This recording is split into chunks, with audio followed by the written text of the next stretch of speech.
Professor Jordan Peterson. I'm a clinical psychologist and a professor of psychology at the University of Toronto. And I teach and I have a clinical practice, although I'm on hiatus right now. I do a lot of business consulting. I have a business online that helps people plan their futures and write about their past and analyze their personalities. And for the last year or so, I've been embroiled in a philosophical and political controversy, a series of them, I suppose, in Canada and more broadly as well.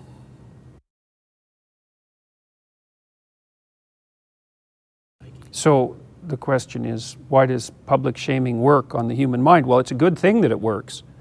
You know, I mean, it takes a lot of different emotions to make people properly social. And some of those are positive emotions. We enjoy being around other people. So that would be a straight positive emotion associated with approach and excitement and fun. We bond with other people, and that's a different emotional system, a number of them, mediated partly by opiates and partly by chemicals like, now I won't be able to remember the name, oxytocin. But then there's negative emotions too. So if you're a conscientious person, for example, you feel guilt if you're not contributing to the community. And if you're not sociopathic, you feel shame if you've acted in a manner that indicates that you're not a reliable member of the social organization. And you should feel that way. Now, of course, the problem with negative emotions, and positive emotions for that matter, is that they can be amplified beyond utility. That happens in all sorts of mental illnesses. And they can be manipulated. And then, of course, with regards to our current state, which is something we've never encountered before, is that you can be the target of hundreds of thousands or even millions of people suddenly, and it's absolutely overwhelming. So most of these things are necessary, but you know, they can go badly astray and they can be manipulated. So, and we don't know what to do about that, especially with regards to social media, because nobody knows anything about social media, really. It's too new. So.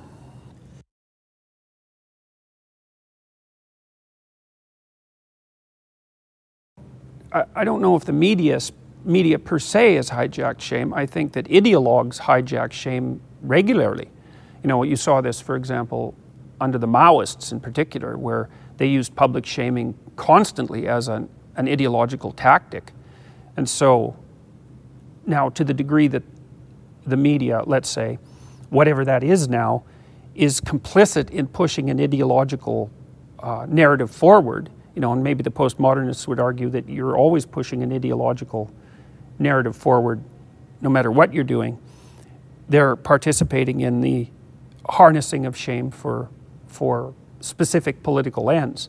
And, well, if you believe, like the postmodernists do, that the world is nothing but a stage of competition between different groups who are competing fundamentally for power, then there's no way out of that. But I think that's an unbelievably dismal view of the world. I also think part of the reason that there's an alternative media growing, particularly on YouTube, is because there are ways of presenting information that aren't precisely ideologically motivated. Now, it's tricky because you have to have a framework through which you look at the world in order to understand the world. And it does tend to be a narrative framework, because narratives tell you how to get from one point to the other. And human beings are always getting from one point to the other. I mean, we're alive, that's what we do. And so this is something Jean Piaget, a developmental psychologist, pointed out. In some ways, the truth is not so much a set of facts, although there are forms of truth like that, as a process. And the people who are popular on YouTube, Joe Rogan's a good example, is he brings people in and they have a discussion.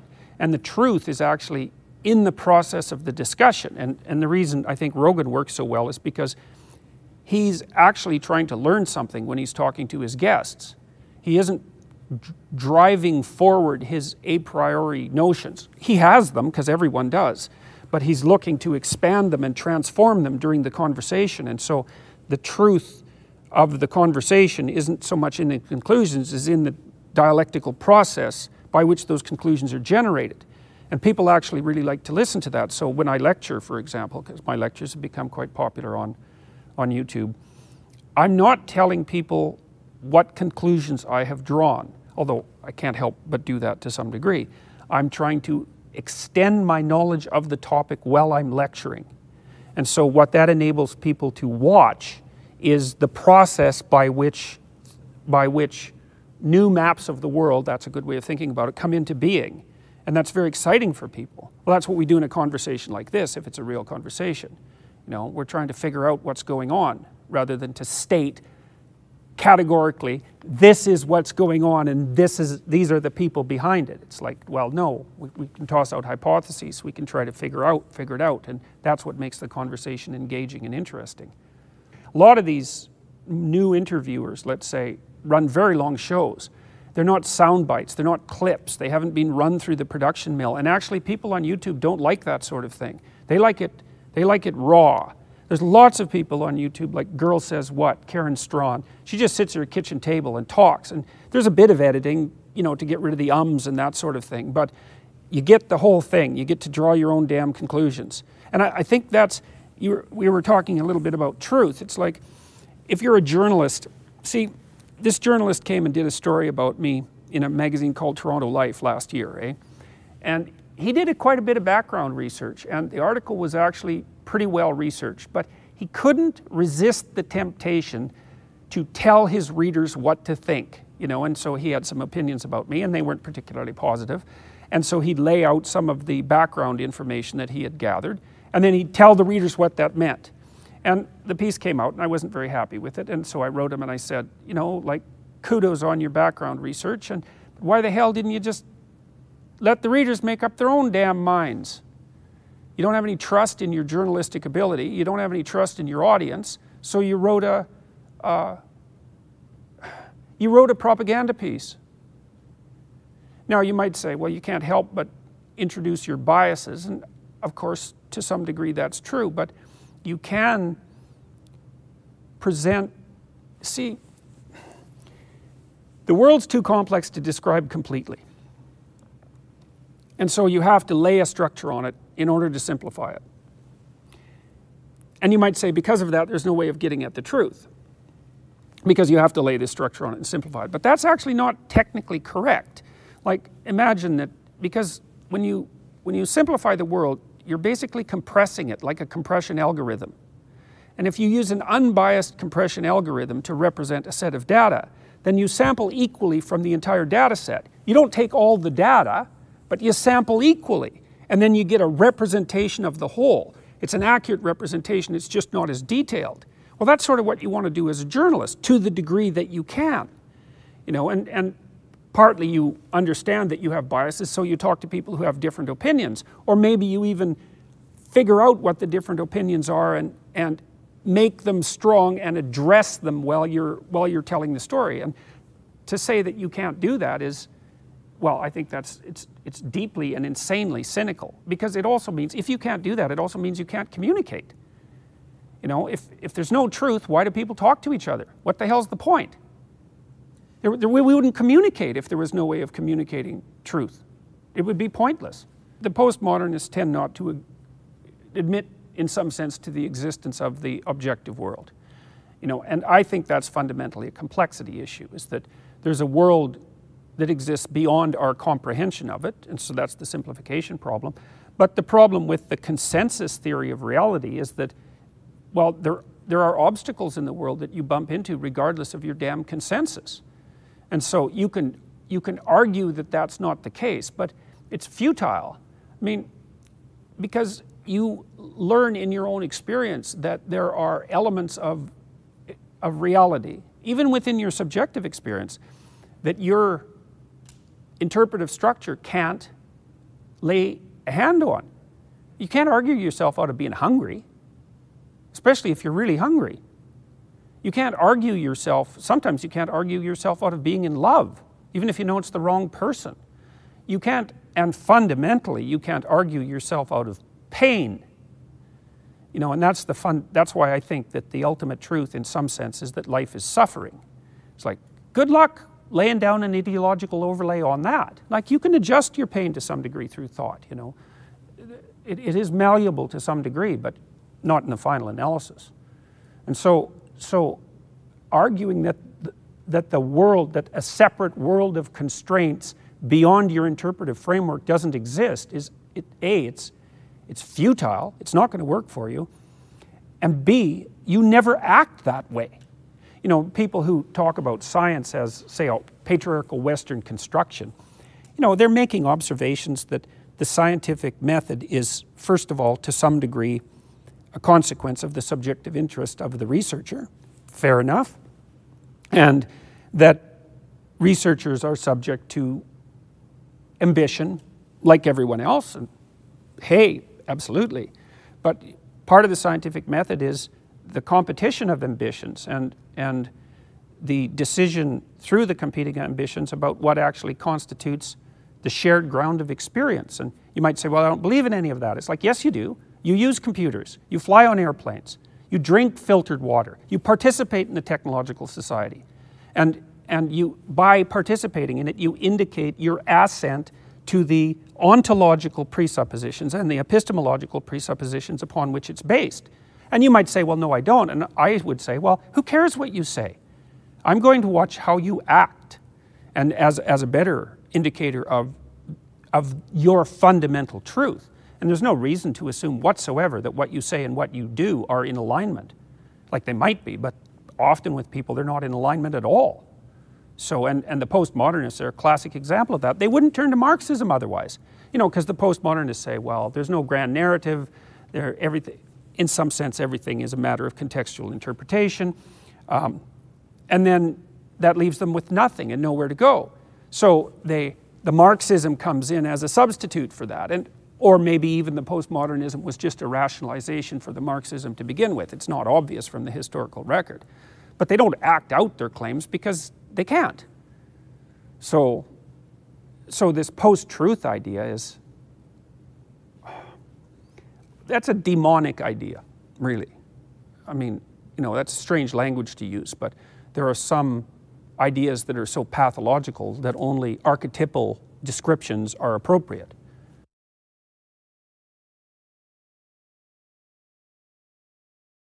Well, you know, it's always a question to some degree which of our partial realities is true and which of them is false. It is to some degree context dependent as well, because the environment tends to move around, you know, like, so you might say that there was a set of relatively more radical left-wing ideas that were more appropriate in 1964 than they are now, say with regards to civil rights.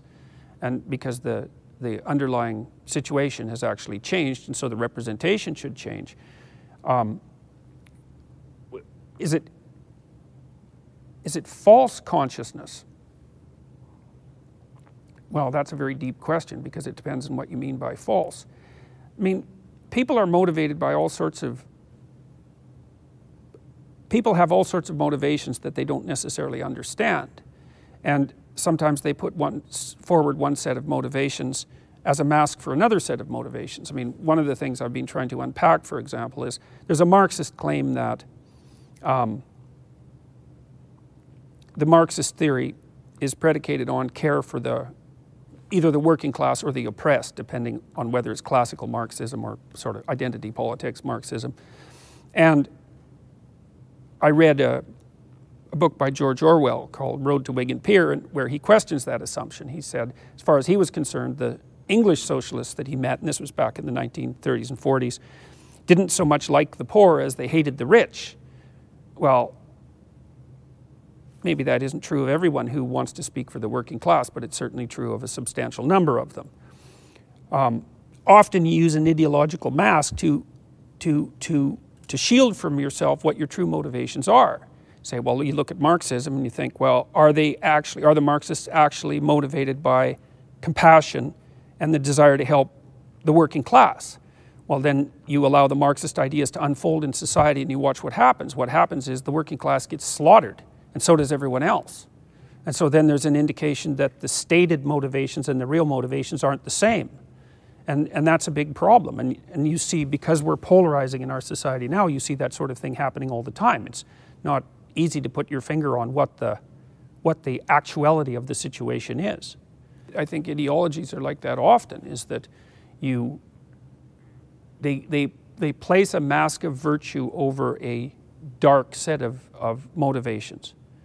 And I really do think that that's the case with well, it tends to be the case with extremist ideologies, period. You know, I'm standing for the nation, and so, but no, I really have a tremendous amount of hatred, and I'm going to take it out on anyone who's foreign. You know, that's sort of typical of the Nazi-type ultranationalists.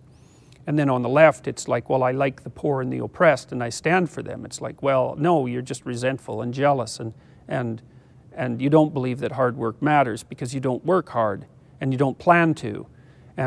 And so you can place a mask of virtue over your miserable, destructive resentment, and then you can tolerate looking at yourself in the mirror. And so, I mean, this is why I'm no fan of ideologies, generally speaking, because they have exactly that property.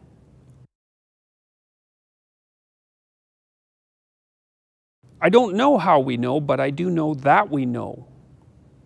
You know, like sometimes you say something and you're not sure whether it's true or not. It's a complicated question because you have limits on, your knowledge is in fact limited. So you're limited by your ignorance. And so you can never necessarily say that what you're saying is true, especially if you think of truth as a complete description of reality. It's like, well, then never anything you say is true because it's incomplete. But I don't think that that's in accordance with people's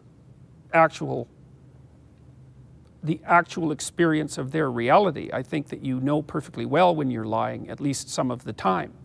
And I think that manifests itself physiologically as much as any other way. You know, I've asked my classes, for example, many years in a row, because I think it's an interesting phenomenon. It's like, how many of you have had the experience of a little voice in your head talking to you, essentially, when you're about to do something that you know to be wrong? And everyone puts up their hand. Now, it isn't a voice for everyone, sometimes it's a feeling, but people have that capacity, right? What we think about that as conscience, whatever that is. It's a form of moral orientation, partly as a consequence of socialization. I think it's biologically instantiated because it seems so incredibly, well, people have been talking about it since the beginning of time. We better have a sense of when we're in alliance with the truth or when we're spouting falsehoods, because when you act out a falsehood, then something terrible happens. That's the definition of a falsehood, fundamentally. So it's based on a slightly different notion of what constitutes truth than one that's purely based on the idea of objective reality. It's based more on pragmatic reality, you know. So if you accept a set of propositions and you receive a psychophysiological signal that that's unreliable, that's an indication that if you act it out in the world, you're going to walk over a cliff, and then you'll die, and that'll be the end of that. And so to think that we have no instinct, so to speak, to help us identify when that's the case is to say that thought is of no utility in relationship to survival. Well, I mean, you can say that if you want, but it's not a very credible argument.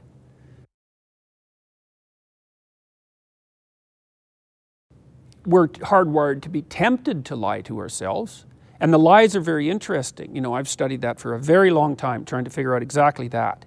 Now, so imagine that your belief systems are essentially maps of the world. So they're maps that you use to orient yourself with, because we move from point to point, right? We're active creatures. And then those maps are very complexly structured. They're sort of hierarchically structured. And so, for example, you have some assumptions that are predicates of more of your actions than others. So, for example, here's a good way of thinking about it. Imagine that you're teaching your child to set the table, and they put the fork and the knife on the reverse sides of the plate. And you say, "You're a stupid kid. You've always been a stupid kid, and you're always going to be a stupid kid, and there's nothing that you can do to change that. Well, you might say, well, is the fact that the child made that small mistake an indication that he or she is that kind of stupid kid? And the answer to that is, well, it's some evidence. Now a sensible person would say, well, look, you got the knife and fork to the table, and you put it near the plate, so good for you. But you made this local mistake, this tiny local mistake. You just flipped these and you got it exactly right. Now, I think everybody who had any sense would realize that the second response is much more reasonable than the first. Now, the first response is one that knocks out the child's whole axiomatic system, right? You say, well, you're stupid, so you're bad. You've always been that way, so that covers your entire history.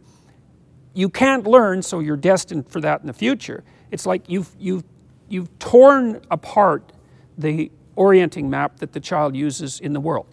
And it's a very important illustration, because if you have an argument with someone that you love, one of the appropriate tactics is to make the argument about the least that it has to be about, and to specify what you want as precisely as possible, because then you don't take the person apart.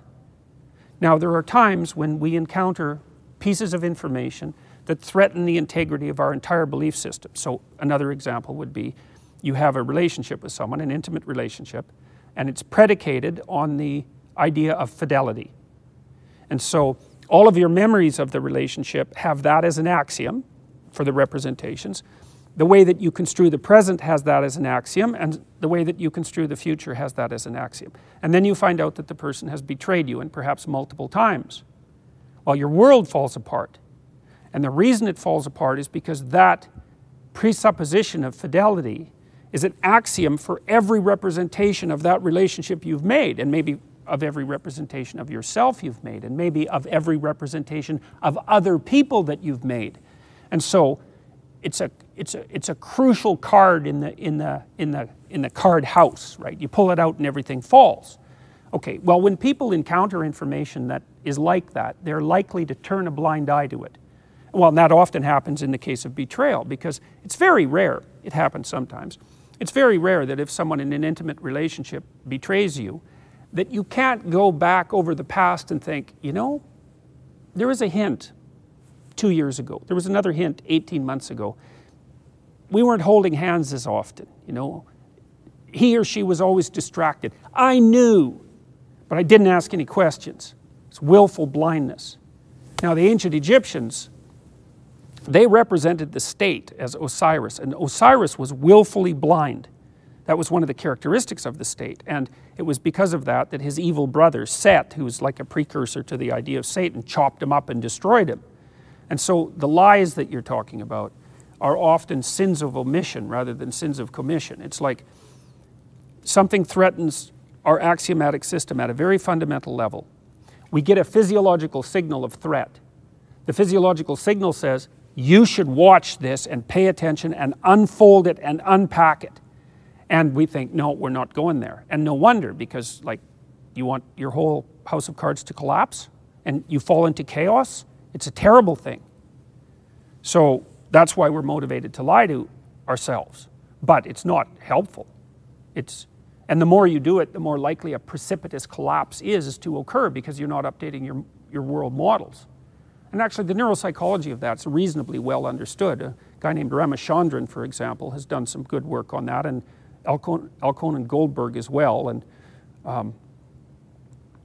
but that's why, you know, it's very useful to know that our axiomatic systems orient us in the world and regulate our emotions. And so if you destabilize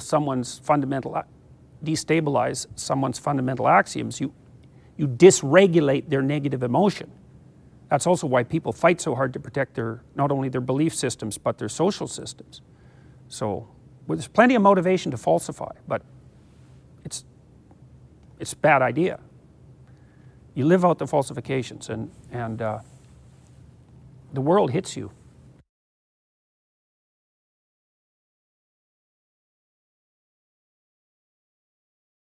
People are motivated to do the least amount of damage to their cognitive structures possible to correct prediction errors.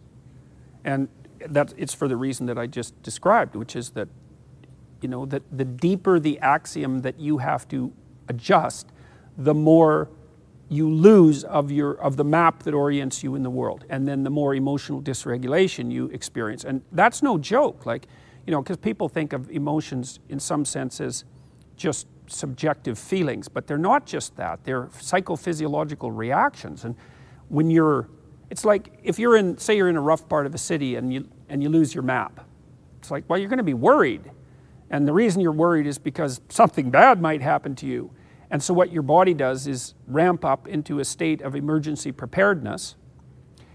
And an emergency preparedness is a bunch of bad things might happen, and so I better be ready for any and all of them. And so it's very, very, very physiologically demanding. And you can handle that for short periods of time, but if you're in a state like that and it's chronic, well, that's stress, and that hurts you. You know, it hurts your brain. It destroys brain tissue. It suppresses immunological function. It enhances insulin production. It increases the probability that you'll be obese, that you'll develop cancer, that you'll develop heart disease, that you'll age. It's really no joke. And so when something axiomatically impossible happens, people are going to scramble to find reasons that don't require a retooling of their worldview. And it's no wonder, because they're avoiding, in archetypal terms, they're avoiding an involuntary descent to the underworld, and even to hell. You know, like, for example, let's say that you're betrayed by your partner. You don't want to admit it. Well, no wonder, because all your memories of the past are wrong. Your view of your partner is incorrect, and so maybe your view of human beings and yourself is incorrect. And your future is like, well, hey, it isn't what you thought it was going to be. So God only knows what it is. But then, you know, when you dig into that, you might also find that there are reasons your partner was not faithful. Maybe you're a real son of a bitch, and you deserved everything you got. And so when you dig down and you have to restructure those axioms, not only do you have to encounter the unknown as such, which is no joke, but you may also have to discover your own malevolence. Well, it's no wonder people turn away from that. You know, like a worldview adjustment is a major revolution, and and you may not recover from it. That's the other thing. You know, if you're broken, and you can be broken by betrayal, there's no reason to assume that you're going to pop out at the other end of that sadder but wiser. It just might do you in. It might kill you, or maybe you're chronically depressed, or maybe you're resentful and hostile and murderous. Or there's no reason to assume that you will recover. So it's no wonder people are afraid to do that. It's not surprising at all, and everyone is like that. So you struggle to find the least amount of repair you have to do to keep your pragmatic prediction system intact. Well, and often that means accusing someone else, because then they have to change and not you. And it means exaggerating one fact at the cost of another as you scramble to maintain your ground. I would say, I don't know if it's the media so much in the US as it is the Democratic Party. You know, the Democratic Party made some big mistakes in that election. They basically lost the election. It isn't so much that Trump won, although there's some of that, and in my view, definitely they lost. And I think they lost for a variety of reasons. There was probably a number of things that tipped the scales, because there wasn't much tipping that had to be done. But the fact that they decided to play identity politics was a big part of it. Now, what that means, perhaps, is that if the Democrats want to get back on track, they have to re-examine the axioms that led them to accept identity politics as an appropriate mode of being in the world. That's a big retooling, man. It may not even be possible. It may be that new Democrats have to emerge to replace the old ones, because the old ones are done. They can't learn. It's too late. We'll see.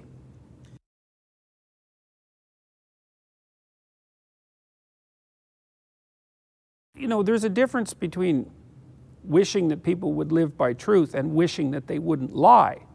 You know, if you watch yourself through the day, there are things you don't know about, and then maybe you talk about them anyways, and hopefully that isn't what's happening right now.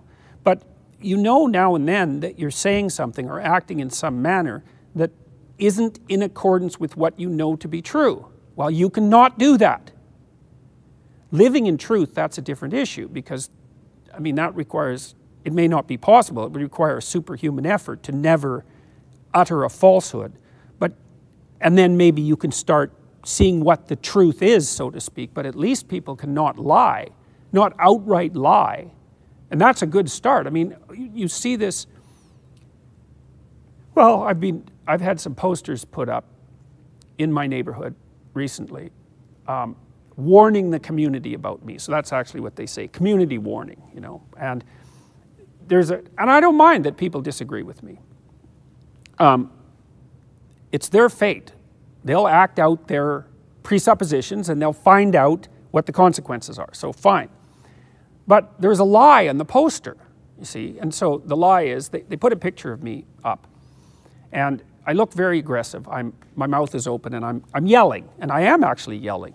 But the reason I'm yelling is because I'm at a free speech rally that was shut down by radical leftists, and they took the mic and they shut down the PA system and they blasted white noise. And so the reason that I'm yelling and look aggressive is because I'm trying to make my voice heard over their noise. But that's the picture they picked to portray me. Well, they knew, or they were willfully blind, they knew that that was a trick. Now they feel the ends justify the means, I suppose. But they didn't have to do that. Like, they could have put up posters about me without lying.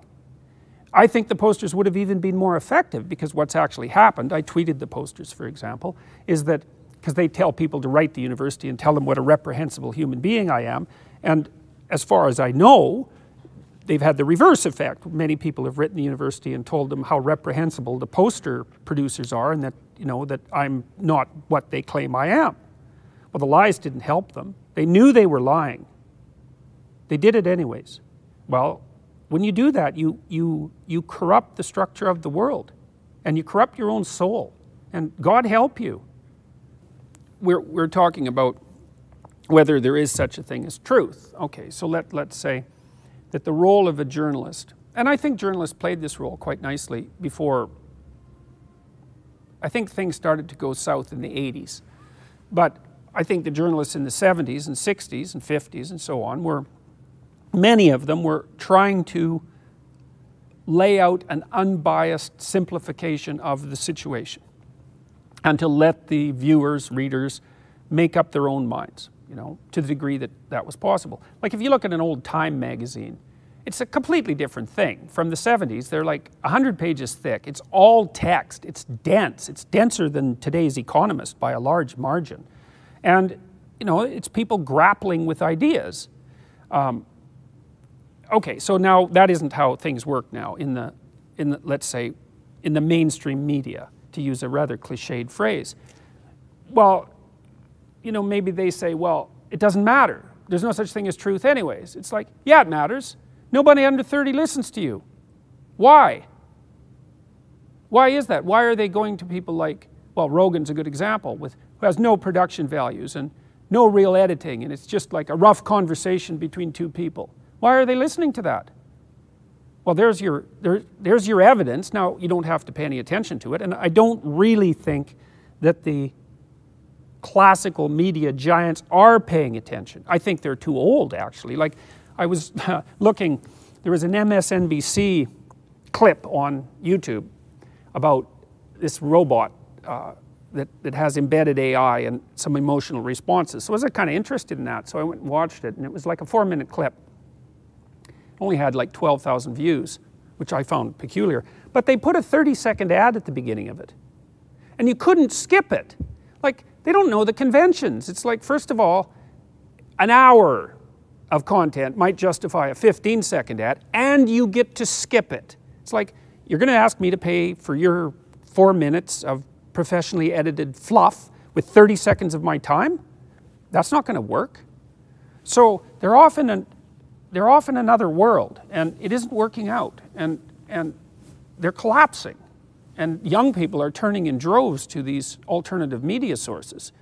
And I think the reason for that is they're not getting an unbiased simplification from the media, which is what they should be getting.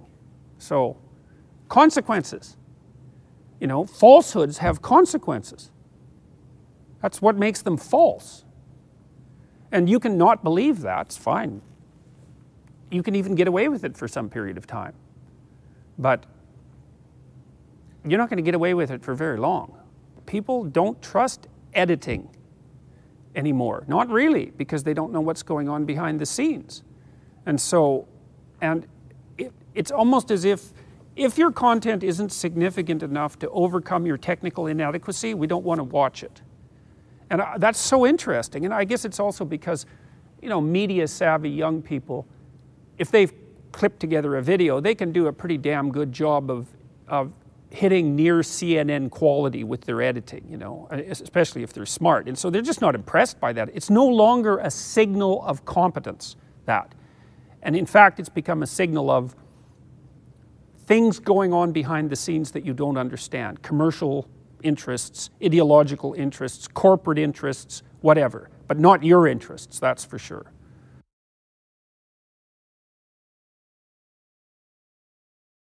Well, if it's news, it's kind of like, that question is sort of like the question, what constitutes information?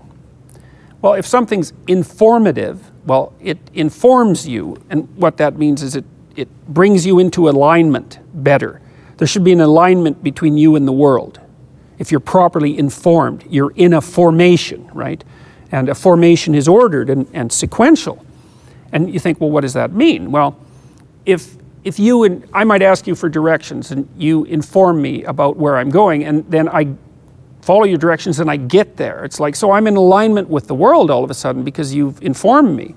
Well, if it's real news, it informs you, and what that means is it updates your map.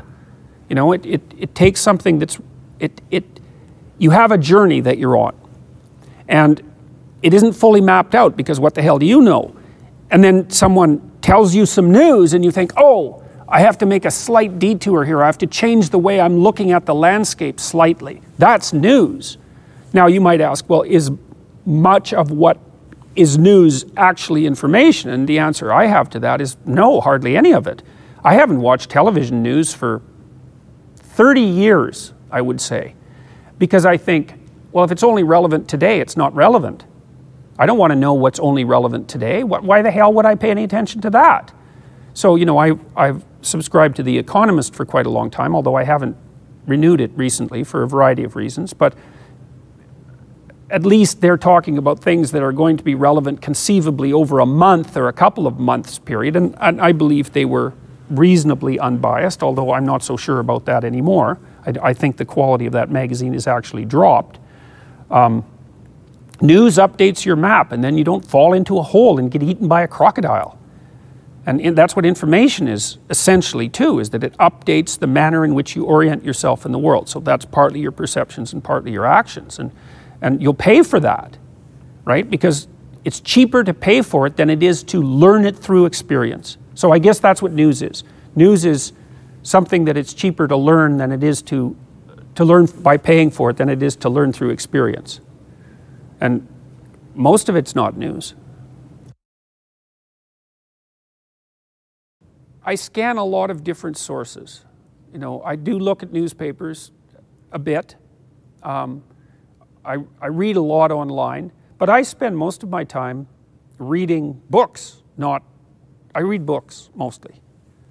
That's where I get my news, you know, and you might say, well, that's not the cutting edge dynamic news, and it's not. And I follow Twitter and I look online and I still glance at the major news front pages now and then. I like the BBC so far. But mostly I'm trying to concentrate on things that have a longer shelf life.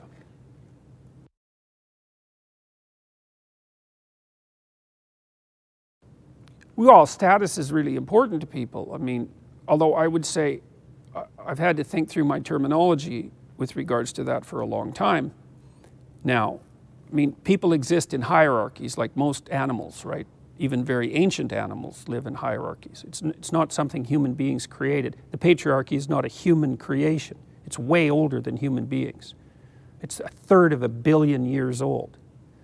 So And you have a counter in your brain that tells you where you are in the hierarchy. And the higher you are in the hierarchy, the more serotonin your brain produces and the more your negative emotions are regulated. So what that means is that for every unit of uncertainty you encounter, you produce fewer units of emergency preparedness. It's a big deal, you know, because if you're at the top of a, let's call it a hierarchy for now, you're pretty secure. You got a lot of allies, right? You got a lot of influence. You've got a lot of wealth. You've got a good place to live. And so if something creeps into your life that's not so good, you don't have to panic about it. You've got options. Whereas if you're at the bottom of the hierarchy, you're barely clinging to the side of the window, you know, with your fingernails, something that moves one finger might send you plummeting to your death. So you're in a constant state of hyperanxiety. People really care about where they are in the hierarchy because that old counter, which is 1/3 of a billion years old, tells them how upset to get about uncertainty as a consequence of their placement in the hierarchy. Now, the postmodernists would say, well, all those hierarchies are predicated on power, which is to say they're all tyrannies. And that's actually untrue, not in functional societies. And our society is functional. And you might say, well, how do you know that? And I would say, because the electricity is on. You know, I mean, this incredible infrastructure we have works almost all the time, almost for everyone. And so that means the hierarchy isn't a hierarchy of power and tyranny, it's a hierarchy of competence. And so there's no reason to be cynical about that. Now you might say, well, it gets polluted with power and it gets polluted with tyranny. It's like, yeah, it's not perfect. You know, and tyrants emerge and psychopaths emerge and, you know, and not everyone is equally well served by the system, obviously. But compared to any other system that's ever been or anyone that exists currently, well, all you have to do is look around. And all these people complaining about the tyranny of the system communicate with their iPhones and their Androids and never think for a second that the only reason those things work is because we live in hierarchies of competence, not hierarchies of power. So, well, so status is important, but it's not based on, in a functioning society, it's not based on power. You know, even Frans de Waal, who's a primatologist, has showed quite clearly that even among chimpanzees, they're pretty damn brutal. Tyrannical chimpanzee hierarchies are unstable. So what happens is you get a big ugly chimp who's like all muscle and irritability. He climbs the dominance hierarchy because he pounds everyone flat. It's like, yeah, he has a bad day though. And then two of the chimpanzees that he brutalized gang up and tear him to shreds. So what de Waal has found among the chimps is that the stable hierarchies are run by males, because chimps are patriarchal in their structure essentially, but the chimps that stay at the top and produce a stable hierarchy are ones that groom other chimps and have friends and engage in mutual reciprocity and pay positive attention to the females and also to the infants. So the tyrant chimp just doesn't last.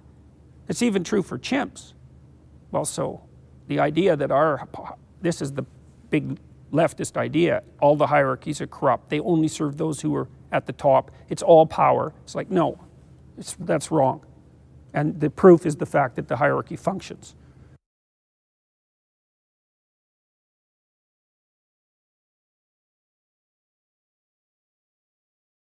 Well, the prestige of the classic media was predicated on their influence. And so let's say that the New York Times is an influential and prestigious outlet. Okay, why? Well, here's an example. You write a book, it hits the New York Times bestseller list. Well, who cares? Well, the reason you care is because if you hit the list, your book sales exponentially increase. And so the prestige is related to the power of the institution to change perception and behavior. Well, so it's the brand, you could say. So the brand is the marker of that prestige that's been stored up across time. Yeah, but the thing is that the older media forms are raping their brands, right? They have value because they were prestigious, because they did change people's opinions and behavior, but that's evaporating. And it's partly evaporating because, well, there are new media forms, and it's partly evaporating because people no longer really trust them to give them that unbiased simplification. And so, and the thing about the egalitarianism of YouTube is that it's got its pros and its cons. And then this is the same with the web in general, is that the signal to noise ratio, there's a lot of noise. There's a lot of noise. And that's what happens under extraordinarily egalitarian circumstances, is there might be a lot of signal, but it's damn hard to find it because you don't have qualified gatekeepers. Now that's changing because even though YouTube is egalitarian, there's a vicious hierarchy that's already developed. Like almost everyone on YouTube has no subscribers, right? You know, 1,000, 100, something like that. A tiny proportion has 100,000. An even tinier fraction has 500,000, and then above 1 million, it's like vanishingly small. So the hierarchy emerges, and I would say it's a hierarchy of competence almost by definition. Let's say we don't know what YouTube does, but whatever it does, the people who have 4 million subscribers are doing best. So it's a hierarchy of competence right away.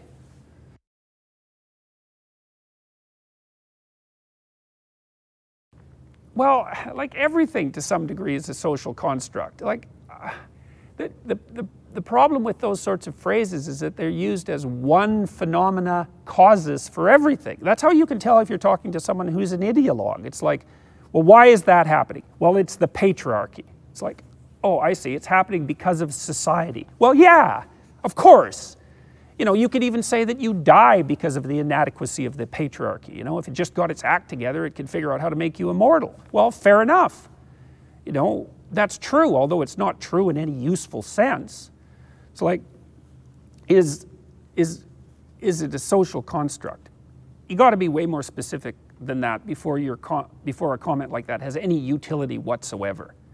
You got to delve into the details, you know, and you also have to define what you mean. To some degree, because we're social animals, there isn't anything that we do that society has no influence on. So, but that doesn't mean that everything is a social construct. That's just, it's muddy, muddy thinking.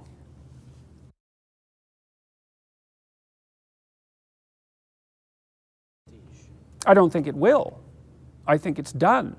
You know, Marshall McLuhan, and his famous, I don't remember what he said exactly. The medium is the message. There we go. That's it. What did he mean by that? New technological forms require new forms of perception and behavior. And I used the MSNBC example earlier to show that they don't know the idiom, right? They think, well, YouTube, low production values, you know, cute cat videos, there's no idiom. It's like there is an idiom, there's conventions. They don't know them. They can't make the translation. They don't know how. And so I don't think they're going to survive. I don't see any evidence that they are, because I don't see any evidence that people under 30 care anything about, or even know to some degree, about the old school media organizations. That's not where they live. Now, I don't know if where they live is any better. It's different though, that's for sure. And it's not obvious. Like, I don't think very many horse and buggy makers turned into auto manufacturers. You know, I mean, I assume some did, but my guess is the vast majority of them couldn't make the adjustment because they thought of the car as a horseless carriage. Well, that's not what it was. We don't even know what it was, but it wasn't a horseless carriage, that's for sure. So, and YouTube isn't TV by a different form. First of all, it's permanent. That's weird. And unbelievably powerful, because it also means that for the first time in human history, the spoken word or the received image has as much permanence as a book. But it's way faster to market. Way more people attend to it. Like, you know, I can put up a YouTube video that I make in a day and it'll have 150,000 views in a week. I can't do that with a book. That would take me 3 years, and probably it wouldn't happen. I probably wouldn't sell 150,000 copies. So it's a whole new thing. And it's, God only knows how powerful it is. You know, We have no idea. It's a Gutenberg revolution for the spoken word. It's a different thing, that's right, it's a different landscape. The rules that work for television don't work for YouTube because YouTube isn't television. Now, that doesn't mean I know what it is, but it likes things rougher. That's, you know, you can observe it to some degree. It doesn't like editing very much. It wants to see the mistakes. It wants to see the warts. It trusts it then. It doesn't want everything airbrushed and edited out. It doesn't care as much about attractiveness. You know, like, it isn't like all the YouTube people who have become influential are the good-looking news anchors that you see on CNN. In fact, I think that's also something that people have come to distrust.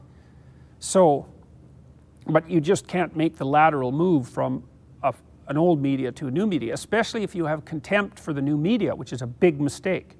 It means you don't know anything about it. So you're shunted off into irrelevancy before you realize it. And so, you know, maybe the same thing will happen to YouTube too in 5 years because a new technology will come out. That could easily happen. So.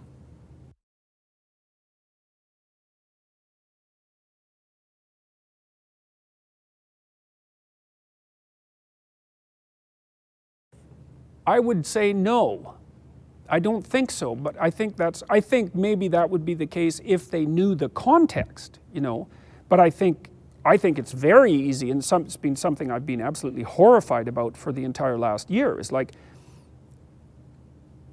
it's certainly possible that I've said something in the 260 videos that are online, most of my previous courses, that if taken out of context would sink me, right? That hasn't happened, and thank God for that. You know, it means I've either been very fortunate or I've been very careful about what I've been saying, and I would say both of those are true. It's certainly possible that I'll say something tomorrow and be done. That's the most likely. I've felt that way the whole year. The most likely outcome for me was that I would say something that would sink me, and all the context in the world wouldn't matter. So I think I'm more protected than that now, I would say, because I've been attacked a lot. And, you know, it's the crying wolf phenomena. If you hear 100 attacks on someone and they all turn out to not be true, you're probably less likely to believe the 101st. But like, I have this talk coming up on November 11th, which I'm actually very worried about because I know that the protesters who will be there in force have been emboldened by the fact that they got the same talk canceled by Ryerson University about 3 months ago. And I'm quite nervous about the possibility that someone who's hypothetically, what would you say? I hate to say, who hypothetically holds views that are similar to the panelists, even though the panelists are very diverse, will do something fatally stupid and it'll be captured. Or even not so stupid and will be edited to look bad, and you know, that'll be a catastrophe. Or that there will be agents provocateur placed in the audience to do exactly that. So the price of a social media mistake is infinite. Maybe it would be appropriate for us to think about the media access that individuals have now as an amplifier, you know, rather than something that's necessarily negative or necessarily positive. This has happened a lot to me in the last year, where something that could have been negative wasn't. In fact, it turned out to be very positive. And I do think I'm in a position now so that I have more leeway for error. But I still don't have a lot of faith in that. You know, because I can come out, I can make a video and saying, look, like, as far as I can tell, this is what happened. I take responsibility wherever that was necessary.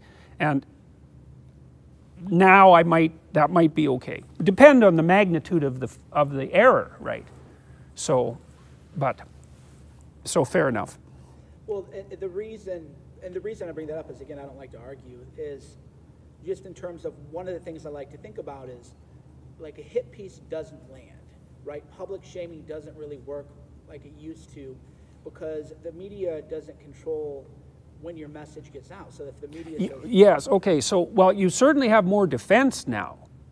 You know, so if That's exactly right. So if something is published about me, I can make a video saying, well, no, this is what I think, and that is powerful. But that works for people who have some influence in YouTube. Like if you're someone whose channel has very few viewers and someone takes out a hit piece on you, then you can't defend yourself very well. But certainly someone who's well positioned on YouTube, like it's not obvious to me, this is a weird thing, like it's not obvious to me that I have less influence than the Canadian Broadcasting Corporation, for example, which is pretty damn weird, you know, and it's like I say that with, it might not be true, that might not be true, but we don't know how to measure these things. So if I get attacked by a major news outlet, it isn't clear that they will have more readers than I will have viewers. So the easy access to YouTube does give you some defense, but that's also predicated on having a following of some significance so that you have some impact when you speak.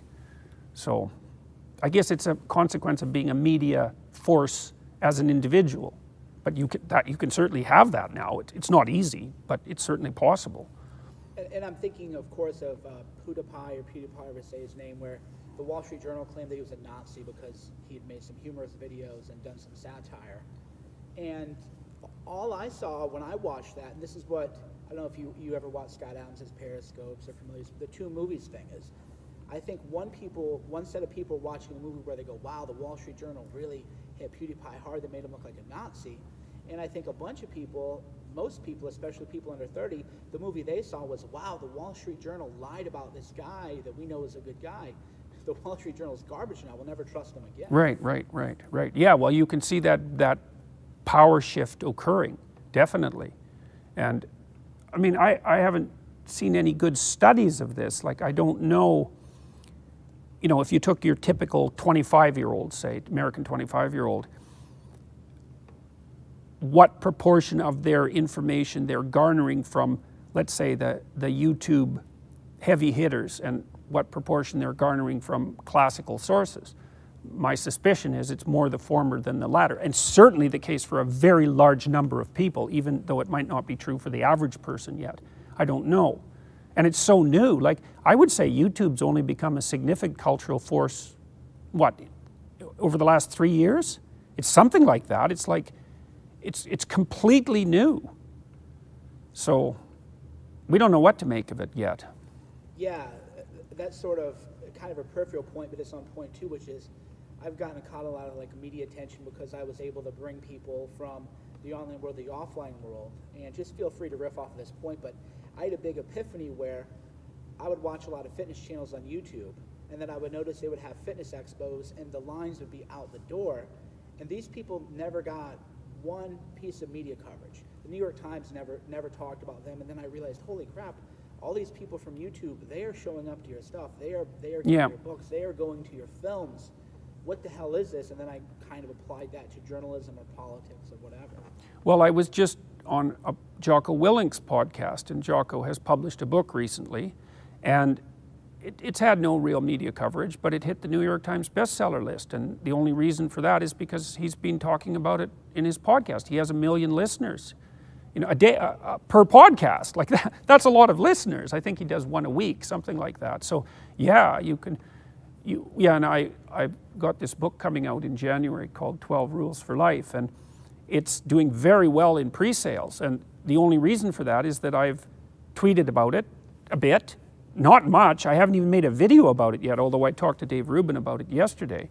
But we don't, and I'm trying to work that out with it's Penguin Random House that's publishing it, and they have publicists, right? And we're trying to figure out, it's like, okay, how exactly do you market this? Like, and I don't even know, like, is their publicity team any stronger than my publicity team? It's not obvious at all. And so, well, it's new territory. We're all feeling our way.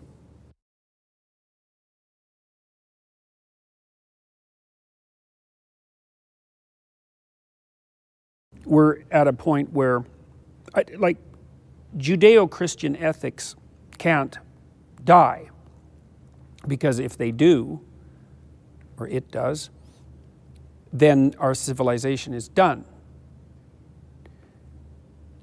Because its foundation blocks are of that ethic. Now then the question is, well, is there anything to that? Well, that's partly what I've been exploring in this biblical series, which has been oddly popular. Right? I think the most popular video I've ever made, the most viewed video, is the first one in the 13-part biblical series that I've done so far, called An Introduction to the Idea of God. And it's an investigation into the metaphysics of consciousness, I suppose. My proposition is that what is expressed in the story of Genesis right at the beginning is the idea that the essential creative element of divinity is expressed in the idea of the logos, the word, right? So the idea there is that there's something about, well, what we're doing here, say, which is the exchange of communicative information, that is constitutive of the world. It calls a world into being. And that consciousness plays a role of calling the world into being through language. And that's the image of God in man, as far as I can tell. Now, that may not be all it is, and I'm not claiming that I have an exhaustive account of that story, because it's not possible to have an exhaustive account of it. But there's a really deep idea in there, which is that the individual participates in the creation of being through his and her use of communication. And that as a consequence, then that's the reason that the individual is of transcendent value. And I think that's true. It's not metaphorically true. It's not symbolically true, although it might be both of those as well. It's just true. And if we lose that, then we're in trouble. And we can't lose it. Now, people act as if it's true, because we treat each other, when we're treating each other properly, as if we're locales of the co-creation of being. That's why your opinion matters. That's why you have a right to it. That's why other people listen to you. It's important that that happens. Now, unfortunately, our explicit understanding that and our implicit understanding of that aren't in alignment. That's really the death of God in some sense, in the Nietzschean sense. And that's one of the things that I'm trying to, let's say, rectify. It's one of the things that Carl Jung was trying to rectify. You know, because Nietzsche knew that with the death of God, there would come both nihilism and totalitarianism. And he knew it would be of the radical leftist sort, most particularly. And he knew that it would result in millions of deaths. He predicted all of that, which is unbelievable. And Nietzsche thought, well, human beings would have to become supermen in some sense in order to overcome the death of God, to bear it. And that they could do that in some sense by voluntarily recreating themselves. Now, Jung was a student of Nietzsche's, not technically, but, but intellectually. And he was very interested in that idea of the recreation of the Superman. But Jung knew something that I would say Nietzsche didn't know, which was that we don't get to create ourselves. We participate in the creation of being, but we're already formed creatures. We have a nature which we cannot override. Well, you know that. You can't just tell yourself what to do. You won't just trot out and obey yourself, which is really weird, It's like you think, well, I'm going to change my diet, I'm going to exercise more. It's like, no, you're not. You just don't follow your own orders. And so Jung said, look, we have a deep, deep nature, and it's expressed in symbolic vision and in archetypal reality, essentially, and we have to communicate with that in order to restructure our value systems. And I believe that he was correct. And so that means going back into the past. And, well, this has almost become an internet meme. Rescuing your father from the belly of the whale. Rescuing your dead father from the belly of the whale. Right? And that's what needs to be done. And that means to revivify, particularly the idea of the logos. The idea of the divinity of the communicative capacity of the individual, which is the fundamental predicate of our society, right? Our society says that the individual is sovereign over the community. The community is important. The individual has responsibilities to the community, but the community has to hold the individual as the sovereign entity. It's like, yes, that's right.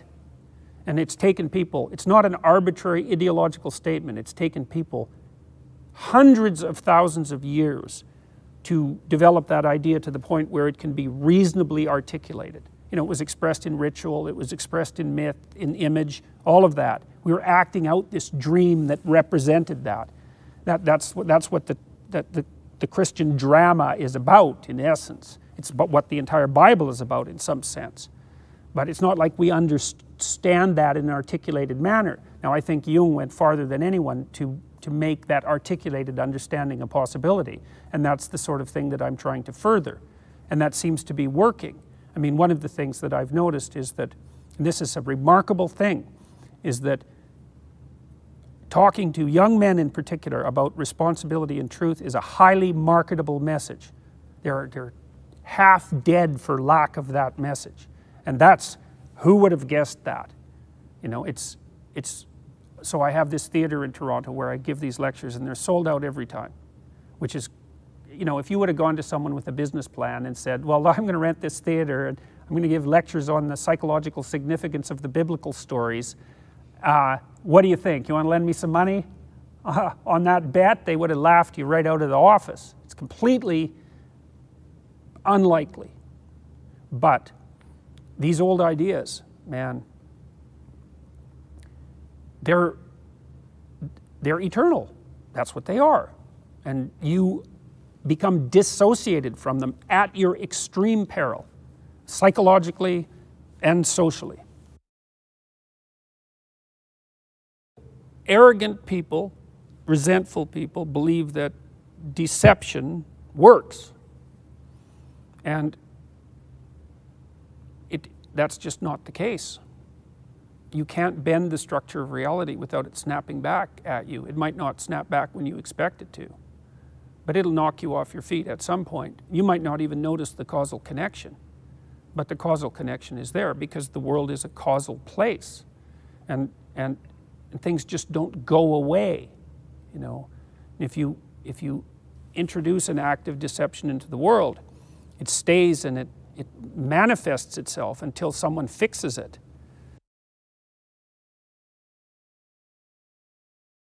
You know, the postmodern idea, one of them, is that there's an infinite number of ways to interpret the world. And that actually happens to be true. So you have to give the devil his due. The world's a very complicated place, and there's a very large number of ways of interpreting even a very small set of objects. So, but then, okay, so fine, so that's a problem. Then the question arises, well, how do you know if your interpretation is canonical or true or valid or valuable? Well, how can you tell? Maybe you can't. That's the postmodernist claim. And then immediately everything devolves into something approximating a power game. It's all very sketchy in terms of its logic. But the initial presupposition is correct. But the second presupposition is wrong, because actually the range of interpretations that you can successfully apply is unbelievably tightly bounded. And it's bounded, well, it's bounded in the case that we talked about earlier with regards to the chimps. There are levels of brutality that the chimp troop will not tolerate. So here's how the constraints work. I mean, first of all, there are the constraints of the world beyond the social. Let's call that the natural world, for lack of a better term. And if the interpretation of the world that you're using doesn't allow you to meet your basic biological requirements, then you die. Now, you might say that, well, just because you die doesn't mean that you were wrong. It's like, okay, you can have a discussion about that. But it certainly does mean that you're dead. So, and if you're not dead and you don't have a useful, proper interpretation of the world, then you're in extreme agony, and you're probably going to want to avoid that, because that's sort of the definition of agony. It's that which you want to avoid. And so there's a lot of interpretations of the world that you can have that will produce agony. You can walk into a biker bar and go, like, harass the biggest, ugliest guy in there, and then you'll get pounded half to death. And that'll be an indication that unless you were aiming at being pounded to death, that wasn't a good selection from among the infinite number of interpretations applicable in that bar. Okay, so those are pretty basic, right? But then there's more complex ones, like, well, you shouldn't have an interpretation that works today but that puts you in a worse place tomorrow. That's a tough constraint, right? That's a really tough one. But then it's even worse. You shouldn't have an interpretation that works today but puts you in a bad place next week or next month or next year or maybe even 10 years from now. So there's a sequence of temporal extensions across which your action in the present has to function. It's like, good luck figuring that out. That's hard.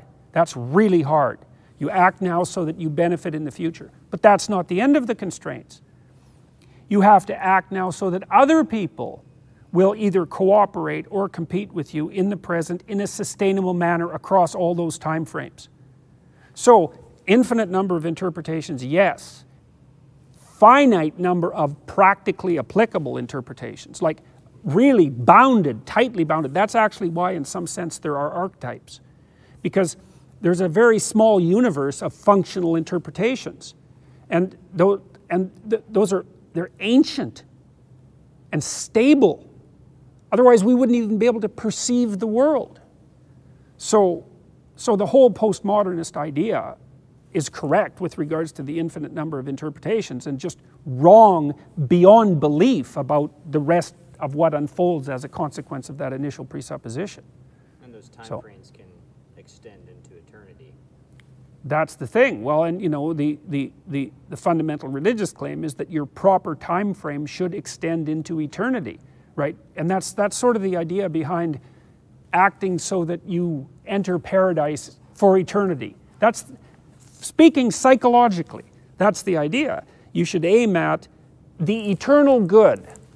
And that should be the constraint system within which you perceive and act moment to moment. Yeah, and again, that's not a metaphor. It's not a symbol. It's none of those things. It's actually, as far as I can tell, it's just true. So, and how could it be otherwise? How could it be otherwise than that what you should aim for is the highest good that you could conceive of? How could it? It's by definition that's what you should aim for. The highest good is that which you should aim for. So, and you have to aim. You can't even see without aiming. So you have to have an aim, and it should be the highest aim. What is it going to be? You should aim for the lowest. Well, no. It contradicts the very idea of aim. So, well, so that's part of the postmodernist critique. And well, then you asked about its relationship with Christianity. Well, so there's an aim in Christianity, apart from its individuality and its emphasis on the logos, the truth, right, and the highest aim. There's actually an elaboration of part of what that highest aim is. And it's rough, man, it's a rough one. And it's sort of embedded in the idea of Christ's passion. And so two things happen that are archetypal in the passion story. One is that Christ takes responsibility for the evil of the world onto himself. That's a psychological statement. It's like, you're human, right? Human beings have the capacity for malevolence. So the malevolence in the world is your problem. It's partly there because you're not good enough. You haven't put yourself together enough. And you're capable of those things. And you can say, no, I'm not. It's like, yes, you are. You just don't know, and it's no wonder you don't know, and it's no wonder you don't want to know. But it doesn't matter. And so Jung said, the shadow reaches all the way down to hell. And what he meant by that, it's no joke, and this is why people don't read Jung. It's like, it's not fun. He says, you look into your heart when you're deceiving and arrogant and resentful, and you go all the way to the bottom of what's there, and you're going to find something that once you see it, you'll never be the same. Well, so people don't go there. Well, Jung said, well, that's a precondition for any form of enlightenment. That's why Christ has to harrow hell before he can ascend into paradise. No, that's a terrible idea. Okay, so that's the malevolence end of it, but then the other element of the passion is, well, it's to voluntarily accept your torturous destiny, voluntarily. That's what acceptance of the cross means. Symbolically, the cross is an X. You're at the center of that X. That's the center of suffering. Okay, what are you going to do about that? You're either going to embrace it or you're going to run from it. Well, are you going to embrace it? I mean, that's a hell of a thing to embrace. Well, what happens if you run from it? It gets worse. So there's a call there. There's a call to accept and attend to the malevolence, to constrain it, and a call to courageous being in the face of ultimate tragedy. And that's part of the highest aim. It's like, that's not symbolic. It's just true. And so we can't lose that, because the alternative, like you think, well, what's worse? Is there anything worse than voluntarily accepting your own crucifixion, so to speak? Yeah, running from it. So you got your poison on the one hand and you got your poison on the other hand. You get to pick which one. But there's no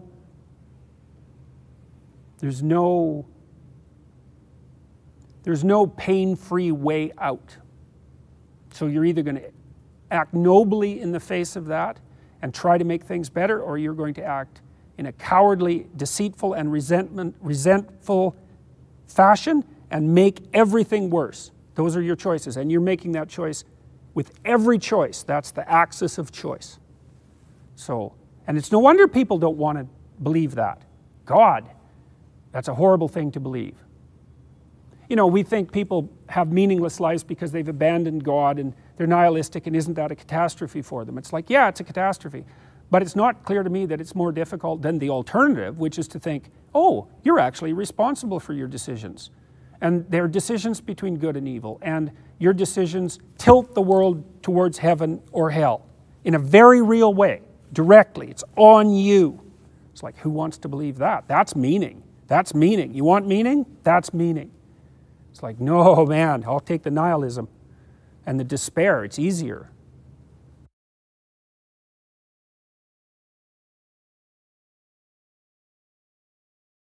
Oh, because it was what would you call it? It was an intrusion on the logos. That's one way of thinking about it. I'm not going to say other people's words.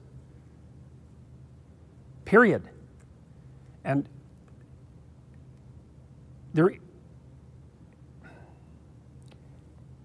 well, I just explained why to some degree. The words you choose determine the structure of the world that you bring into being. I'm not going to have my words put in my mouth by anyone other than me. And so I don't care what the rationale is. I don't care if the rationale is compassion. I don't care what the rationale is. It's not happening. I have responsibility for my words. I take that responsibility very, very seriously. And I just told you why. Because I believe that this logos idea is correct. And so if someone wants to say something, that's fine. If someone wants to believe something, that's fine. But when that belief impinges on my right to determine my words, then that's not all right. You know what, for a while it was sort of about the trans community, which isn't a community, by the way. It has just as much diversity as any other group of people. And I've got plenty of letters from trans people supporting me, about 40, and none criticizing me so far. And they're not very happy about being made the poster boy for the latest ideological moves of the radical left. So the idea that it's compassion or that it's some sort of community consensus is absolute nonsense. But in any case, it wasn't about that. That was a peripheral issue, but a line had to be drawn somewhere. It's like, compelled speech is wrong. So I'm not doing it. And when I made my video, which I made like at 3 in the morning one night because I was upset about a variety of things, including this legislation, I think the reason that it went viral, there was a bunch of reasons, but one was I actually said that there was something I wouldn't do. Like, it was really concrete. It brought a vague ideological issue to a very precise point, right? And so that's how you make things real. You make them into a very precise point. It's like, so when I said, that's not happening, and I meant it, and I think people could tell that I meant it. And I had my reasons for meaning it, which people more or less figured out when they started watching my other videos. And that also protected me, right? I had all these other, virtually every word I said to students in the last 20 years has been recorded and is available unedited for public consumption. And so that lent me some credibility. You know, people realized that I wasn't just flying off the handle, that I had read the legislation properly, that I was serious about my opposition to compelled speech, and that I had very well thought out reasons for being opposed to it. Like, I think I've thought it, well, I would never say that anyone, I think it's a mistake for anyone to claim that they've thought something through all the way to the bottom. But I've thought it through as deeply as I can. And I've been thinking about it for thousands of hours for 30 years.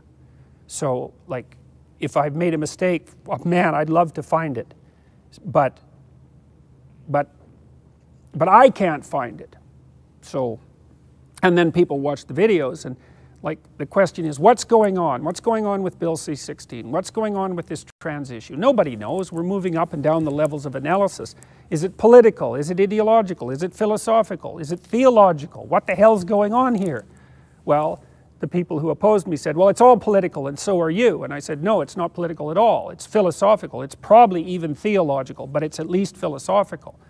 Well, so was that true or not? Well, yes, it was true, because otherwise what should have happened is I made the video, there was a brief flurry of interest, it died out in 15 minutes, it was over. That's not what happened. So that means that there was more going on than what was on the surface. Well, there was a variety of things. I mean, the legislation itself looked rather harmless. It's not very long. It purports to add gender identity and gender expression to the list of protected groups under the Canadian Human Rights Code, essentially. And there's a bunch of problems with that, one being gender expression is not a group. So, and that actually bothers me because, like, this is fundamental legislation and you got to get your damn terminology right, because otherwise you haven't thought it through. So, but that piece of legislation was surrounded by a cloud of policies, many of which were elaborated on the website for the Ontario Human Rights Commission. And the federal government stated that explicitly, although they took that link down, which was not acceptable. It was falsification of the legislative intent. And the media didn't make much of that. Some people reported it, but it was a very bad thing. Anyways, in the legislation, there were a number of things that I objected to. One of them being the instantiation of a social constructionist view of gender into the law. The social constructionist view of gender is incorrect. Now, social, as we already discussed, social viewpoints, society has an impact on everything. It has an effect on gender, but so does biology. And there aren't credible scientists who don't believe that.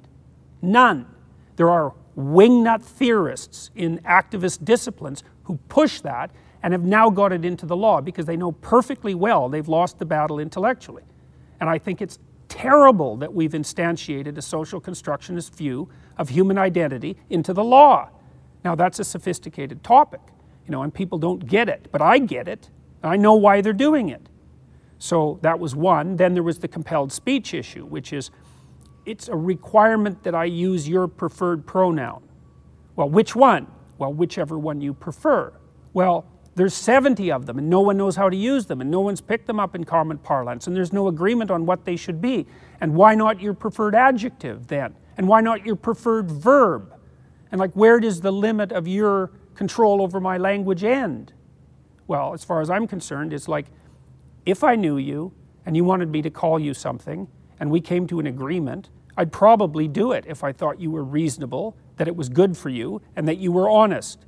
But as soon as you tell me that I have to participate in your construction of reality under pain of law, it's like, no, I don't have to, and I won't. And so that was the issue. Well, I would say it's the same as the university's reaction in some sense. Look, if you're a Canadian and you come out and say, look, Canadians, there's something wrong with what's going on in your system, the right response from a Canadian is, no, there's something wrong with you. Because Canada is very stable and our government has been extraordinarily reliable and like it's a good country and you can ignore the politics, you know, we kind of move from a little bit left to the center to a little bit right. That's the whole political game in Canada. You know, so if anybody comes out and says, wake up, something's wrong, you should not believe them. And then you should figure out, well, is there something wrong with this person? And so that was the initial response. It's like, there's probably something wrong with this person. You know, he's making a fuss and maybe he's mean and he won't, you know, be nice to the poor oppressed people. But then they did their homework and found out that I'd actually read the legislation and that I knew what I was talking about. So, and then the press turned very rapidly in my favor and have stayed that way ever since, the mainstream press. So the major journalists in Canada, the print journalists, have virtually without exception been on my side. 200 newspapers, there's a conglomerate of 200 newspapers, came out expressly stating that they supported what I was doing. And even the university, which was all thrown up in the air by this to begin with, and sent me 2 warning letters telling me that I was probably violating the law by making the video complaining about the legislation, which is exactly what I had said in the video, that just making the video was probably violating the law. And so the university, their legal experts actually agreed with that. They told me twice to stop. Then we had a debate. I said I wasn't going to. They left me the hell alone. And they gave me a sabbatical this year. And they've taken steps to strengthen their commitment to free speech. So I would say that the university, you know, people make mistakes and they didn't know what to do and it was a weird situation. But I would say they did as well as could be expected under the circumstances and maybe better than that. So, and the public support has been absolutely overwhelming, you know, within Canada and then also now internationally. It's absolutely beyond comprehension.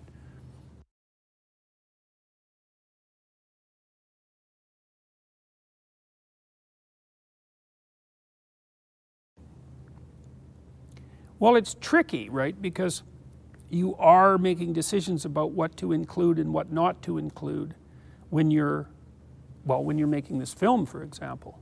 And so your narrative is going to intrude on the film.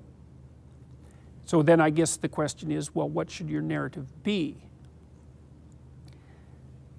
Your narrative should be something like, I'm constantly trying to go beyond the truth that I already hold. Because the truth that you already hold is not enough. Your life isn't what it could be. And everyone knows that.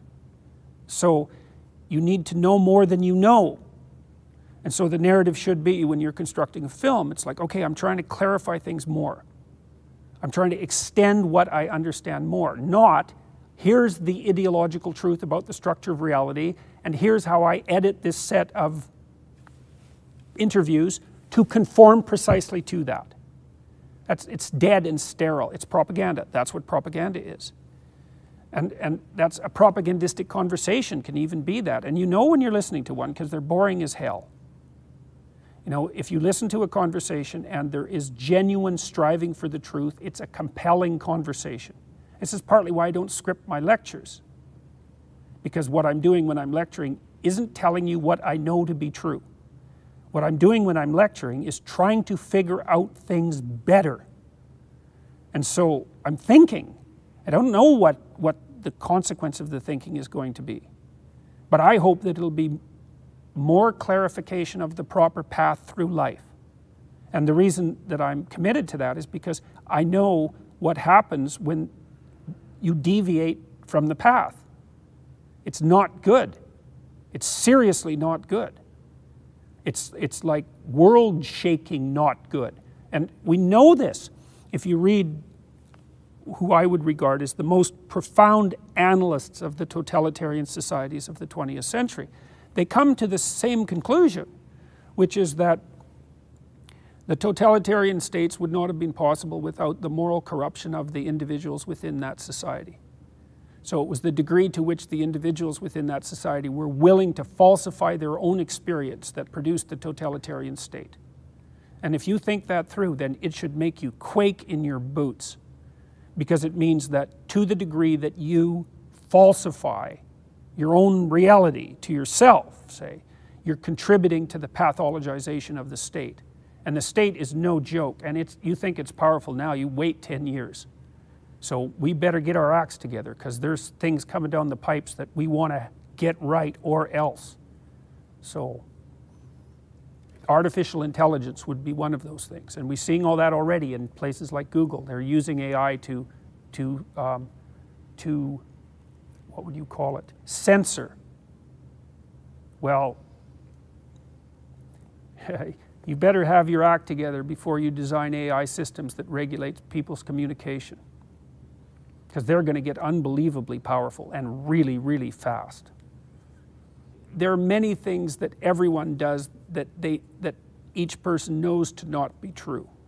Like they're micro decisions usually. You know, they may say, well, the macro narrative is accurate. The thing about, you know, there are some circumstances under which a predominantly liberal narrative is accurate. Liberals are high in openness, they're quite creative, they're not very conscientious, so that's a problem, but they tend to be creative and entrepreneurial.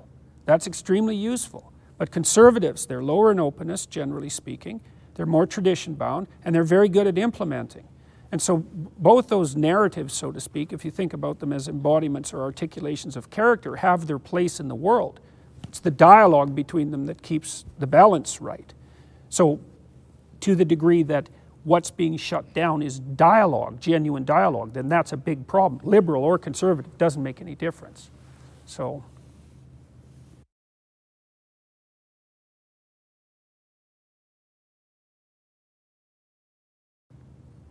it's a good way of thinking about it. I mean, I suppose what that means in some sense is that I'm correct in proportion to the degree of my suffering, something like that. And then the problem with that is you have a competition of suffering under those circumstances. And that's actually the origin of intersectionality. You know, the oppression narrative was lacking differentiation. And so that's why intersectionality arose, and that differentiated it, but it has to be infinitely differentiated all the way down to the level of the individual. You know, it's a logical flaw in the issue to begin with, because it's actually the individual that's the locus of suffering. But it isn't because you're suffering that I believe you. It might be that I have some compassion for you because you're suffering. It might depend on why you're suffering. Sometimes I might think, well, that serves you exactly right. And then unless you're willing to repent, let's say, then your suffering is just fine because you haven't learned your lesson yet. So just because you're suffering doesn't mean that you're right. Then you might say, well, what if you've chosen to voluntarily bear your suffering? Well, then, you know, you have a higher claim to the truth, I would say. You're acting out your claim to the truth. And people know that, because when you look out in the world and you see people you admire, even if they're not necessarily people who share your ideological presuppositions, but you sort of spontaneously admire them, you see very rapidly, if you investigate why, that it's courage that you respect, courage in the face of uncertainty, and maybe the willingness to fight malevolence. So it's a natural orientation, and it has very little to do with suffering. It has to do with the willingness to bear it and move forward regardless. So yeah, it's a bad idea to replace logos with pathos for any number of reasons. We're not agents of the truth because we suffer. That's not how it works. We're just suffering.